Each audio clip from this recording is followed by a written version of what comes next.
on the system. Took it, one of his descendants, probably when Ham married his wife, they took it in the ark. She was a daughter of this world, and they brought it out and started the whole system all over again at Babel. It's the tree worship of the garden. That's what it is. Same system. Now, let's go and read this here. Then he says, let's just read the rest of this, and I'll come back. I won't comment a lot on it. And there was given unto him, in verse 5, a mouth speaking great things and blasphemies, and power was given unto him to continue 42 months. We talked a few weeks ago how the last 3.5 years, 42 months is 3.5 years on that 360-day year of the Jewish year. It's the last 3.5 years of the tribulation, 1,260 days or a time and a half of times. He opened his mouth in blasphemy. The word blasphemy is the word blasphemos, and it means to speak against. When you speak against God, you speak against truth. In blasphemy against God, to blaspheme His name, the word name is the word onoma there, O-N-O-M-A, and we're back to the word authority, or His boundary line, His commandment.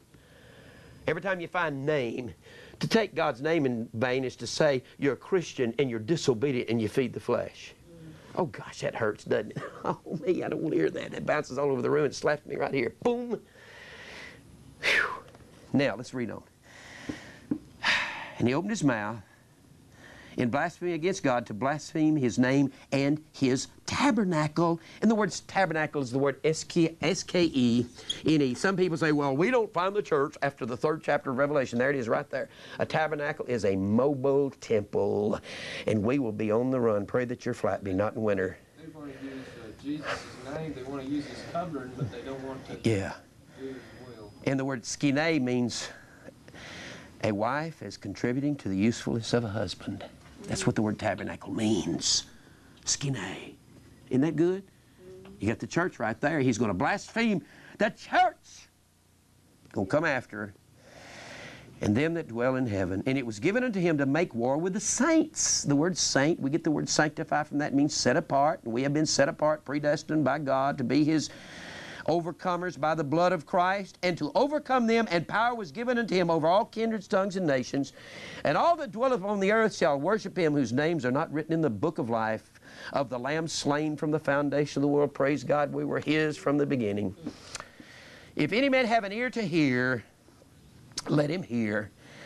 And the hearing ear and the seeing eye, the Lord hath made even both of them, there in Proverbs 20 and 12. And if we hear, faith cometh by hearing, obedience, the word hear and obey are the same words in the Hebrew. One fellow jumped me about that because Romans 10 and 17 is in the Greek. Well, God's concepts never change, even in the Greek. It means to have an understanding, and to understand to the Greek mind meant to do or obey. He that leadeth into captivity shall go into captivity. He that killeth with the sword must be killed with the sword. Here is the patience and the faith of the saints. And I beheld another beast coming up out of the earth, and he had 2 horns like a lamb, and he spake as a dragon. Looked like Christ, a system that's got 2 horns. What are the 2 horns that were in the garden? What are the 2 horns that were in Genesis 11:1? All the earth with one language and one speech, one boundary line, and one commandment. Diabolos, overthrow it. Set up your own boundary line, make your own commandment, feed self. All that's in the world, the lust of the flesh, the lust of the eyes, and the pride of life, that's what Eve saw on the tree. Same thing John talked about, isn't it? Same thing. Do y'all see this? I hope you really get a hold of this. This is scary because we live in Babylon.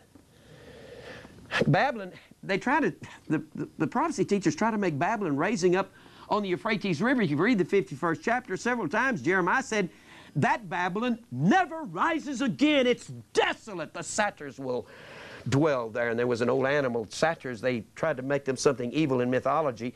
And in McClintock and Strong's, they tell you that there was an animal that once, they believed there was an animal that stood upon its hind feet that had hooves. And they said that it would become a place for dragons and satyrs. Now let's read the rest of this and I'll stop here. And he said he had 2 horns like a lamb, had 2 powers, but he spoke like a dracon, like a fascinator. This is the creator of the image. Whew. This was the world. This is part of the world system. Now, I'll tell you what, I'm still wrestling with this part right here. We're riding right in the saddle. Yeah, we're right in the saddle of it. That's right. Now, if you'll notice that the first part of this chapter, The beast comes up and there's no woman riding upon, but in Revelation 17, the harlot's riding. That's after the creation of the harlot, or the world system begins to ride at the end of time upon the world order. And who is speaking for the world order right now is our president. They don't have anything in the world. They don't say, we need the president to come over to Europe or wherever. He's doing the talking. And I'm not just talking about Bill Clinton. I'm talking about George Bush, Ronald Reagan. It doesn't matter which president we've had, Jimmy Carter. The president of America has got to be there. He speaks for them, doesn't he? He's the most powerful man upon the face of the earth. Does that tell anybody anything? It should. I'm not talking about just the one that's in there. I'm talking about all of them. George Bush started promoting the world order as much as anyone that's ever come into the presidency. Bill Clinton, the extreme liberal, just took up the mantle of George Bush, the moderate Republican. Supposed to be a conservative. I don't think you can tell the difference. Put a sack over their heads. They work for money. That's what they work for. And Jimmy Carter is more involved now than he ever was. Yeah. I tell you, I don't understand.